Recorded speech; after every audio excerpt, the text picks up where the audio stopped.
नमस्कार साथियों, welcome to RPSC exams YouTube channel. और दोस्तों, आज के इस वीडियो में अपन चिंतन के बारे में डिस्कस करने वाले हैं।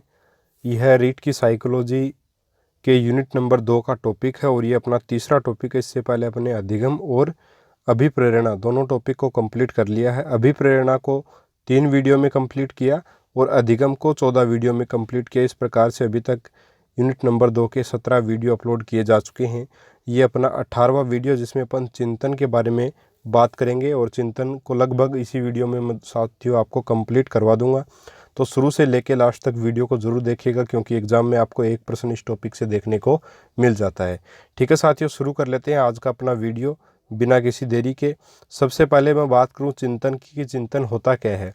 तो मानव में व्याप्त ऐसी मनोवैज्ञानिक क्रिया जिसमें वह समस्या विशेष के समाधान के लिए सोचता है, विचार करता है, वही क्या कहलाता है, चिंतन कहलाता है। ठीक है, यानी कि किसी समस्या का समाधान करने के लिए या किसी चीज़ के बारे में जब व्यक्ति चुपचाप बैठ करके एक प्रकार से विचार करता है, चिंतन करता है, सोचता है, तो वही क्या कहलाता है, चिंतन कहलाता है। चिंतन किसके लिए किया जाता है? किसी समस्या के समाधान के लिए जो है वो चिंतन किया जाता है। ठीक है साथियों, चिंतन प्रक्रिया प्रतीकों व चिन्हों के आधार पर चलती है। ध्यान में रखिएगा, चिंतन जो प्रक्रिया है वो प्रतीकों व चिन्हों के आधार पर चलती है, लेकिन भाषा के अभाव में चिंतन को व्यक्त करना कठिन है। ये भी आपको ध्यान में रखना है।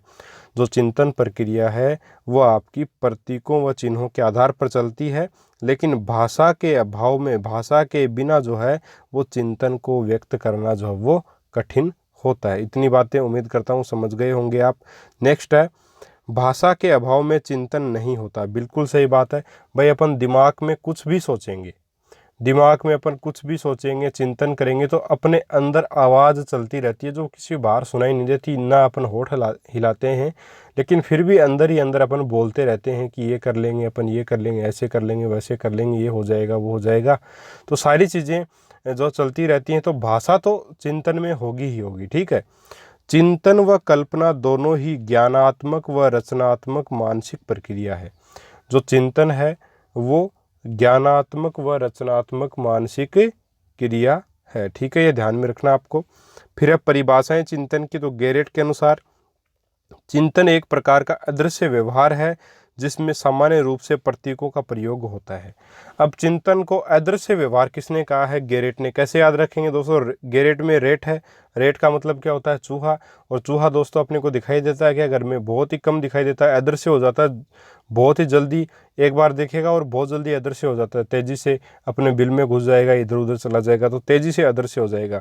तो अदृश्य कौन हो जाता है तेजी से? चूहा। चूहा यानी रेट, रेट से क्या हो जाएगा? गेरेट। इस प्रकार इसको डेफिनेशन को आप याद रख सकते हो। नेक्स्ट डेफिनेशन की बात करें तो रोस की डेफिनेशन है, चिंतन मानसिक क्रिया का ज्ञानात्मक पक्ष है। चिंतन जो हो वह क्या है? मानसिक क्रिया का ज्ञानात्मक पक्ष है। तो ज्ञानात्मक पक्ष चिंतन को किसने कहा है?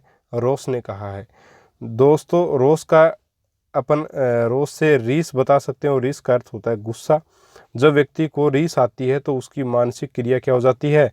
बंद हो जाती है, जिससे वह ज्ञान की बात नहीं सोच पाता है। तो ज्ञानात्मक पक्ष को इस प्रकार से अपन जोड़ करके पढ़ा सकते हैं। ठीक है, पढ़ सकते हैं, याद कर सकते हैं कि चिंतन मानसिक क्रिया का ज्ञानात्मक पक्ष। ऐसा किसने कहा है? ऐसा रोस ने कहा है। नेक्स्ट है वैलेंटाइन की डेफिनेशन। वैलेंटाइन ने क्या कहा है कि मनोवैज्ञानिक दृष्टिकोण से चिंतन शब्द का प्रयोग उस क्रिया के लिए होना या किया जाना चाहिए जिसमें श्रृंखलाबद्ध विचार किसी लक्ष्य की ओर अविराम गति से प्रभावित होते हैं। तो इस अविराम गति को आपको पकड़ के याद करना है। वैलेंटाइन अपन जानते हैं 14 फरवरी के दिन वैलेंटाइन डे होता है। तो वैलेंटाइन डे के दिन प्रेमी अपने विचार प्रेमिका को बिना रुके अर्थात अविराम गति से बताता है। बिल्कुल ठीक है। तो इस प्रकार से अपन जोड़ करके इनको ऐसे याद करेंगे तो आसानी से याद हो जाएंगे। अविराम गति जो है इस शब्द को पकड़ के याद करेंगे। अविराम को अपन वैलेंटाइन से कनेक्ट कर लेंगे। ठीक है, ज्ञानात्मक पक्ष को रोस से कर लेंगे, और जब गुस्सा आता है, रीस आती है व्यक्ति को, तो उसका ज्ञान जब वो खत्म हो जाता है तो ज्ञानात्मक पक्ष को रोस से जोड़ लेंगे। वहीं अगर बात करें इधर अपन अदृश्य शब्द को, अदृश्य कौन हो जाता है जल्दी ही? चूहा अदृश्य हो जाता है। चूहा यानी रेट, रेट से क्या हो जाएगा? गेरेट। तो इस प्रकार इस डेफिनेशन को याद कर सकते हैं। और चिंतन से संबंधित दो इम्पोर्टेंट बातें यहाँ पे हैं कि चिंतन प्रक्रिया में प्रतीकों व चिन्हों का महत्व होता है और भाषा के अभाव में चिंतन जो वो संभव नहीं होता है, भाषा की आवश्यकता होती ही होती है। ठीक है, और चिंतन व कल्पना दोनों ही ज्ञानात्मक व रचनात्मक मानसिक प्रक्रिया हैं, यह आपको इतना ध्यान में रखना होगा। ठीक है साथियों, अब चिंतन के साधन देखें तो चिंतन के 4 साधन हैं। एक तो बिंब यानी चित्र, किसी चित्र को देख करके भी अपन जो है उसके बारे में चिंतन कर सकते हैं। फिर है संप्रत्यय, कॉन्सेप्ट। संप्रत्यय का साथियों अर्थ क्या होता है? संप्रत्यय का अर्थ होता है यानी कि किसी वस्तु को देख करके, ठीक है, उसके बारे में अपने को उसके जैसा बनने का अपने को विचार आए, ठीक है, उसके गुणों को धारण करने का विचार आए, तो वो होगा अपने लिए संप्रत्यय। जैसे या फिर प्रतिमान, संप्रत्यय और प्रतिमान एक ही चीज़ है। जैसे शक्तिमान जो है उसको देख करके बच्चे के दिमाग में आता है कि मैं भी इसकी तरह उड़ता तो कितना अच्छा होता। ठीक है, यानी उसके गुणों के बारे में वह सोचता है, तो वो होगा प्रतिमान या संप्रत्यय। तो उसके आधार पे भी संप्रत्यय को देखकर भी चिंतन होता है। भाई शक्तिमान को देख करके अपन बिल्कुल चिंतन करते हैं कि काश मैं भी इसकी तरह उड़ पाता, तो वो अंदर मन में सोचना वो चिंतन ही होता है एक प्रकार से। फिर प्रतीक या चिन्ह, ठीक है, जैसे झंडे को देख करके अपन बता सकते हैं कि ये कौन से देश का झंडा है। जैसे इंडिया का है, तिरंगा है, तिरंगा देखते ही पता चल जाएगा कि ये किसका झंडा है, इंडिया का। फिर है भाषा, भाषा जो है वो उसके द्वारा ही चिंतन जो वो हो पाता है, भाषा के बिना चिंतन हो ही नहीं पाता। तो ये साधन है चिंतन करने के, जैसे बिंब है, संप्रत्यय है, प्रतीक चिन्ह है, भाषा है, ये सारे के सारे चिंतन करने के साधन हैं। 4 साधन है, ध्यान में रखने कौन कौन से हैं? बिंब हो गया, संप्रत्यय हो गया, प्रतीक हो गया और भाषा, ये चारों के चारों साधन हैं आपके चिंतन करने के। ठीक है साथियों, नेक्स्ट अगर बात करें चिंतन के प्रकारों की, तो 4 प्रकार का चिंतन मानते हैं। पहला है प्रत्यक्षीकरण चिंतन या फिर मूर्त चिंतन भी इसको बोलते हैं, और नाम से स्पष्ट है, कोई चीज़ अगर अपने सामने है और उसी के बारे में चिंतन कर लेना क्या कहलाएगा? प्रत्यक्षीकरण चिंतन या मूर्त चिंतन। यह चिंतन की सरलतम विधि है। यह चिंतन प्रक्रिया किसी वस्तु या घटना या व्यक्ति के प्रत्यक्षीकरण, यानी व्यक्ति को प्रत्यक्ष रूप से वस्तु या घटना या व्यक्ति को देख करके होता है यह चिंतन। ठीक है, जैसे नाम से बिल्कुल स्पष्ट है, मैंने बता दिया ना आपको कि प्रत्यक्षीकरण यानी किसी चीज़ को प्रत्यक्ष रूप से देख करके उसके बारे में चिंतन करना। जैसे हाथी की सूंड देखकर गणेश जी का विचार आना, बालक को आम देखकर उसे खाने का या आमरस की इच्छा जागृत होना। भाई बालक जो है वो आम को देख लेता है तो उसके आम खाने की इच्छा हो जाएगी, आमरस पीने की इच्छा हो जाएगी। तो यानी कि जो चिंतन किसी वस्तु को अगर अपन देख कर रहे हैं तो वो प्रत्यक्षीकरण चिंतन या मूर्त चिंतन है।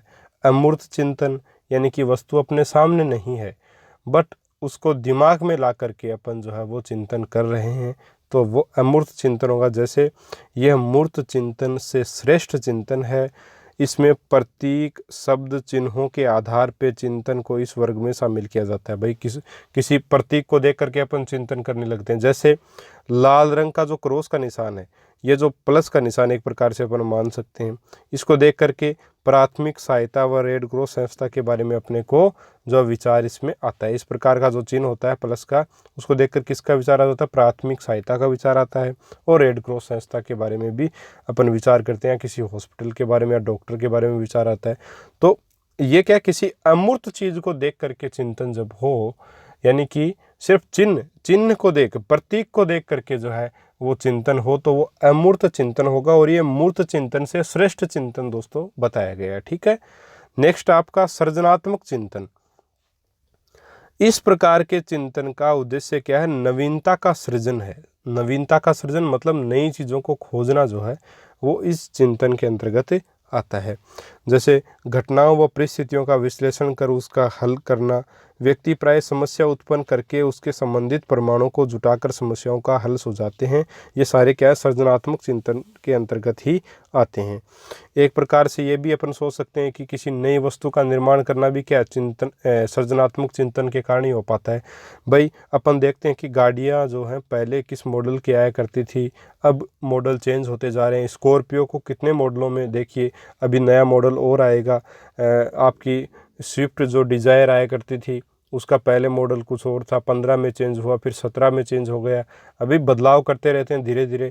आपका फॉर्च्यूनर में भी चेंज होते जा रहे हैं, यानी गाड़ियों के मॉडल हो, बाइक्स के हो, स्कूटी के हो, मॉडल चेंज होते जाते हैं, अपडेट होते जाते हैं। मोबाइल्स को देख लीजिए आप, पहले कैमरा जो है वो ऊपर जगह भी आती थी, स्पीकर कैमरे सारी चीज़ आती थी। आजकल सिर्फ एक डॉट देते हैं, कैमरा देते हैं बिल्कुल, ठीक है, और इनबिल्ट स्क्रीन में ही आपको सेंसर देने लग गए हैं। तो ये सारी सृजनात्मक चीज़ें, नई चीज़ें हैं, ठीक है। यानी कि इसके लिए सृजनात्मक चिंतन से क्या होगा, अपन नई चीज़ों का निर्माण करेंगे। तो नई चीज़ का निर्माण हो रहा तो वहाँ पे सृजनात्मक चिंतन जो वो कार्य करता है, ठीक है। उम्मीद करता हूँ इसको समझ गए होंगे आप। नेक्स्ट है तार्किक चिंतन। यह सबसे उच्च स्तर का चिंतन माना जाता है, ठीक है, याद रखिएगा। सबसे उच्च स्तर का चिंतन कौन सा है? तार्किक चिंतन है। जॉन डीवी ने इसे विचारात्मक चिंतन की संज्ञा दी है। याद रखिएगा, विचारात्मक चिंतन का ही दूसरा नाम क्या है? तार्किक चिंतन है। और ये विचारात्मक चिंतन की संज्ञा किसने दी है? जॉन डीवी ने दी है। इसमें प्रत्ययों के प्रयोग से किसी लक्ष्य तक पहुंचा जाता है। उच्च कक्षा के अध्यापन को इस प्रकार के चिंतन से विकास का प्रयत्न करना चाहिए, ठीक है। तार्किक चिंतन जो है मतलब इसमें संप्रत्ययों का प्रयोग होता है। जैसे अपन बताएंगे किसी चीज़ को पढ़ाते समय, जैसे अपन मान लीजिए अपन क्या है कि देशभक्ति की भावना बच्चों में जगाना चाहते हैं, तो अपन भगत सिंह को एक संप्रत्यय के रूप में बच्चों के सामने जो प्रकट करेंगे, भगत सिंह के बारे में बताएंगे, उनके गुणों के बारे में बताएंगे। तो ये जो होगा वो क्या होगा? तार्किक चिंतन होगा। ये एक उच्च स्तर का चिंतन होता है, संप्रत्ययों का प्रयोग इसमें होता है। उच्च कक्षाओं में इसका अपन प्रयोग करते हैं क्योंकि छोटे बच्चे नहीं समझ पाते हैं, ठीक है। और जॉन डीवी ने इसे विचारात्मक चिंतन की संज्ञा दी है। बस इतनी ही बातें आपको इसमें ध्यान में रखनी है। तो दोस्तों ये थे चिंतन के प्रकार। अब ये जो पूरा वीडियो अपन ने किया है इसके ऊपर आधारित महत्वपूर्ण प्रश्नों को करेंगे। और वीडियो उम्मीद करता हूँ आपको बिल्कुल पसंद आया होगा। अगर दोस्तों पसंद आया है तो लाइक करें अभी के अभी, और चैनल सब्सक्राइब नहीं किया सब्सक्राइब जरूर कर लीजिएगा, क्योंकि रीट की वैकेंसी जो डिक्लेयर हो चुकी हैं। मुख्यमंत्री जी ने डिक्लेयर कर दिया कि 31,000 पदों पर वैकेंसीज आएंगी रीट की। और साथियों मैं आपको बता दूं कि एग्ज़ाम होने तक ये बढ़ने की पूरी संभावना है। तो तैयारी अभी से ज़बरदस्त तरीके से स्टार्ट कर दीजिए। हमसे जुड़े रहिए, चैनल से नई अपडेट आपको देते रहेंगे और ये सारी जो चीज़ें हैं वो आपको बताते रहेंगे। अभी स्टार्ट कर लेते हैं इस वीडियो से संबंधित महत्वपूर्ण प्रश्नों को। और 5 प्रश्नों में से आपके कितने प्रश्न सही हुए कमेंट करके जरूर बताइएगा। पहला अपना प्रश्न है, चिंतन मानसिक क्रिया का खालिस्तान पहलू है, ज्ञानात्मक, भावात्मक, क्रियात्मक, इनमें से कोई नहीं। अपन ने पढ़ा है दोस्तों, चिंतन जो मानसिक क्रिया का कौन सा पहलू है? ज्ञानात्मक पहलू है। तो ऑप्शन नंबर 1 यहाँ पे सही रहेगा। नेक्स्ट आपका, चिंतन प्रक्रिया में सबसे कम महत्वपूर्ण क्या है? चित्र, प्रतीक, भाषा या मांसपेशी क्रियाएं। तो दोस्तों चिंतन प्रक्रिया में सबसे कम महत्वपूर्ण पूछा है, तो यहाँ पे चित्र भी महत्वपूर्ण है, प्रतीक भी, भाषा भी बहुत महत्वपूर्ण है चिंतन में, लेकिन मांसपेशी क्रियाएं जो वो महत्वपूर्ण नहीं है। तो ऑप्शन नंबर 4 यहाँ पे बिल्कुल करेक्ट आंसर आपका रहेगा। नेक्स्ट आपका प्रश्न है, चिंतन एक प्रकार का खालिस्तान व्यवहार है, अव्यक्त व्यक्त दोनों, इनमें से कोई नहीं। साथियों कोई व्यक्ति चिंतन कर रहा है तो क्या वो व्यक्त करता है अपने चिंतन को? कभी नहीं करता। देखिए व्यक्त कैसे किया जाता है? या तो हाव भाव से किया जाए या फिर इशारों से किया जाए। इशारे और हाव भाव तो एक ही चीज़ है। या फिर बोल करके व्यक्त किया जाए चिंतन को कि हाँ मैं चिंतन कर रहा हूँ, मैं ये चिंतन कर रहा हूँ। कि बोल कर चिंतन कभी नहीं होता।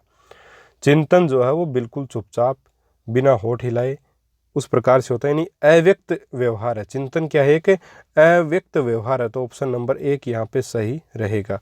नेक्स्ट आपका, चिंतन प्रक्रिया है शारीरिक, आर्थिक, और ये मानसिक, और चौथा ऑप्शन है राजनीतिक। चिंतन की जो प्रक्रिया साथियों को कैसी प्रक्रिया? न शारीरिक है, न आर्थिक है, न राजनीतिक है, ये तो क्या है? मानसिक प्रक्रिया है। तो ऑप्शन नंबर 3 यहाँ पे करेक्ट आंसर आपका रहेगा। प्रश्न नंबर 5 है, चिंतन आरंभ होता है किसी इच्छा के कारण, किसी समस्या के कारण, असंतोष के कारण या उपयुक्त सभी। तो इन सब चीज़ों के कारण जो है वो आपका चिंतन प्रारंभ होता है। तो उपयुक्त सभी आएगा। कोई इच्छा है तो उसके लिए अपन चिंतन कर रहे हैं कि इसको कैसे पूरा करें। कोई समस्या है तो इसका समाधान कैसे करें। असंतोष है, इस असंतोष को दूर कैसे करें, इस चीज़ के बारे में भी चिंतन करते हैं। तो ऑप्शन नंबर 4 जो है यहाँ पे बिल्कुल करेक्ट आंसर होगा। और 5 प्रश्नों में से आपके कितने प्रश्न सही हुए कमेंट करके बताइएगा। वीडियो कैसा लगा कमेंट करके बताइएगा।